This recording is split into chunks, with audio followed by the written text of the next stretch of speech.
Okay, watch this next interview because now you'll see how possible it is. Now I just think greater than any time in the history of the world to start a business anywhere. Anywhere you want to be in the world and solve problems for people and make money at it, all because of the internet. Man, we couldn't do anything like this before. Yeah, and you don't need any money to do it. That's what's so neat about it. Now this guy actually used to work for the government. Now he wanted to go to Asia and live there. And he started a business. Really, and it's not helping consumers in Asia or here or whatever. It's helping other businesses, that use the internet. Everybody uses the internet, and it's really for translators. He found out a little niche where how he helps translators, professional translators. So what he's doing is helping other small businesses with theirs. So it's a business to business. See, you could do business to consumers, business to government, or business to businesses, and that's what he's doing now. And that's what's neat about business to business. It's less price sensitive. If you're selling to consumers, they always want the best price. Man, for businesses, they just want to solve a problem. They don't care how much it costs. If it costs $100 or $300, it probably doesn't make a whole lot of difference to them. And that's what's so neat. And how he did it. God, just sitting just behind a computer halfway across the world.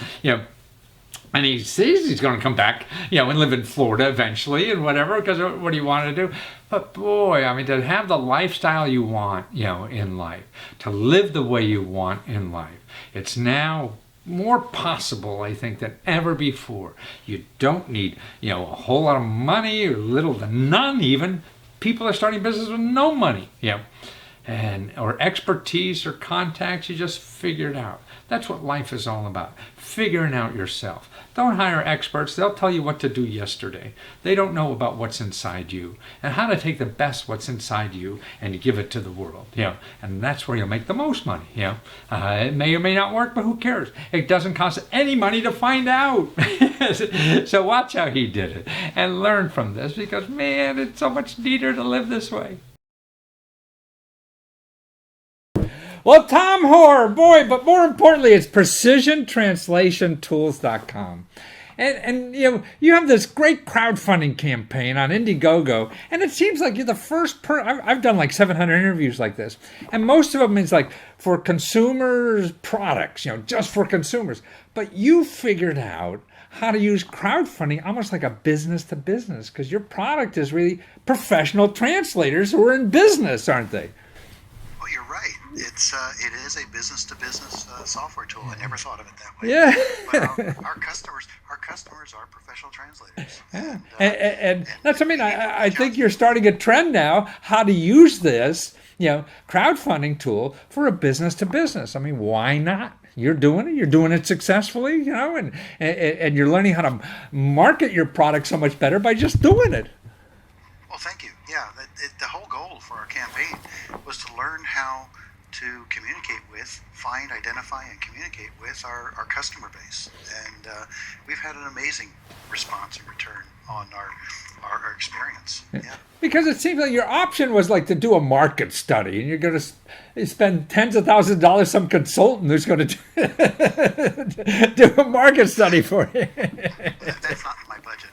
Right. So yeah, the Indiegogo platform is actually perfect for us, because we have translators, potential customers all over the world. Think about it. Somebody who needs to translate from English to French doesn't necessarily have to live in England or the U.S. or France. They sometimes live in Australia.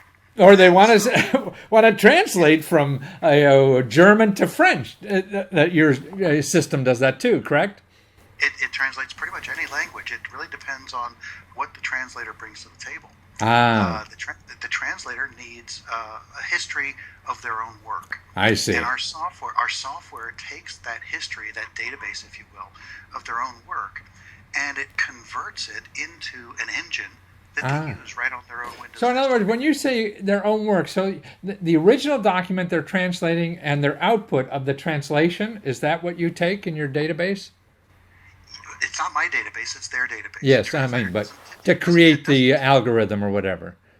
Yes, exactly. The translator doesn't normally work with a word processor. Okay, They typically work in a very customized, very specialized editing tool that opens up a document and then saves the original I see. source language text, Right. and it takes the translated text that they created and it saves it in a database, Mm-hmm.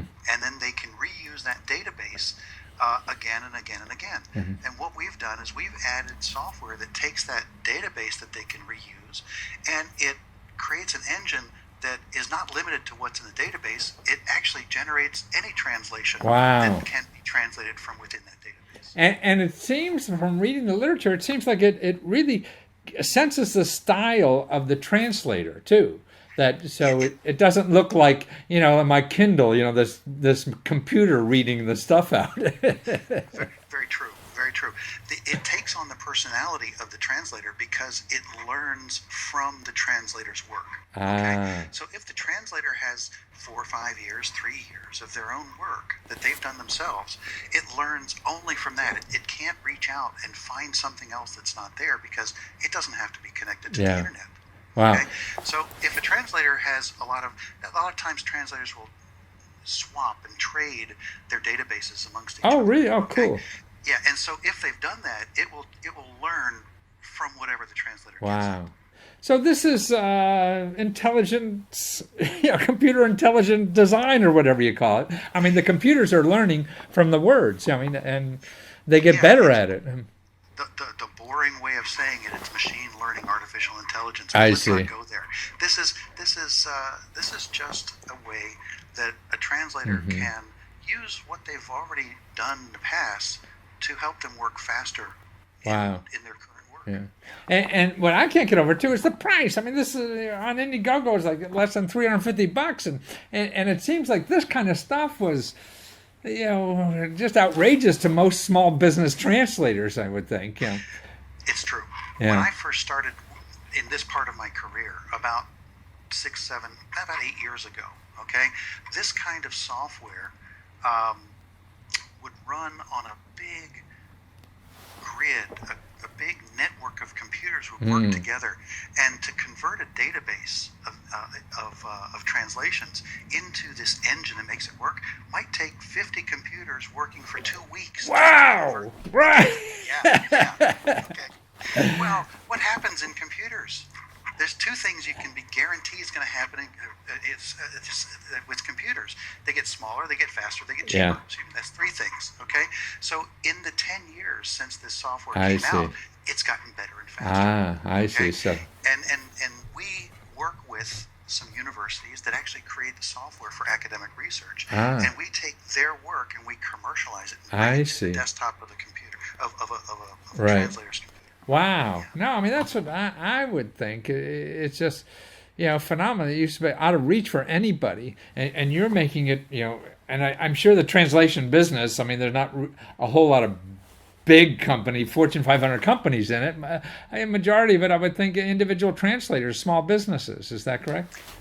80% of all of the translation companies out there that are measured by some of the analysts, the people that study this kind of thing, 80% of them have less than 5 people. Wow. Well, that's a big market. So that's what I mean. and less than 5 people.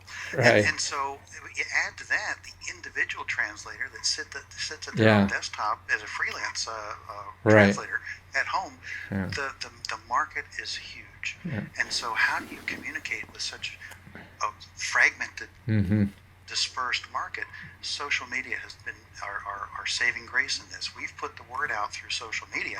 The social media points to the Indiegogo campaign. Right. People see the Indiegogo campaign. At first, our audience said, "Well, why are you using Indiegogo? It sounds strange." Okay, and the answer was we wanted think about it. You're an individual translator. You work at home, but you're working with people halfway around the world because you're working for an agency or another customer halfway around the world. Trust is really important on both sides of the equation. And so we said, we want you, our customer, our potential customer, we want you to be able to look at this campaign and have absolute transparency so that if you commit your money, where it goes. professionals. Yeah, it's sort of like authenticity of who you Yeah, are and what you're doing. I mean, it's like having your product in Neiman Marcus to buy versus. yeah.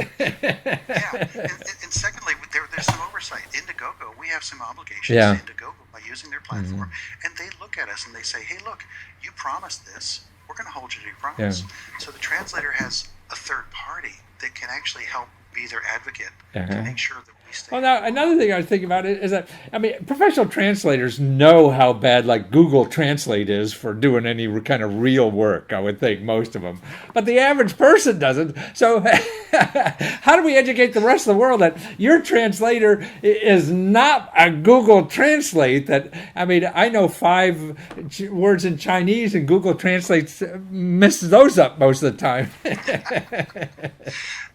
That's Google is great for what it's designed for. Uh-huh. Great, it's designed to help people who are not translators to be able to at least get the gist or understanding of Yeah. what's happening. Okay, good enough that they can search for something on the internet and assist with that process. Um, our software is really a a tool for professionals, much Yeah. like a smartphone camera is for everybody to use. But the Nikon that a professional photographer uses sitting at the goal line of the Super Bowl is he uses a professional Yeah. equipment. So we're making that professional equipment for professionals.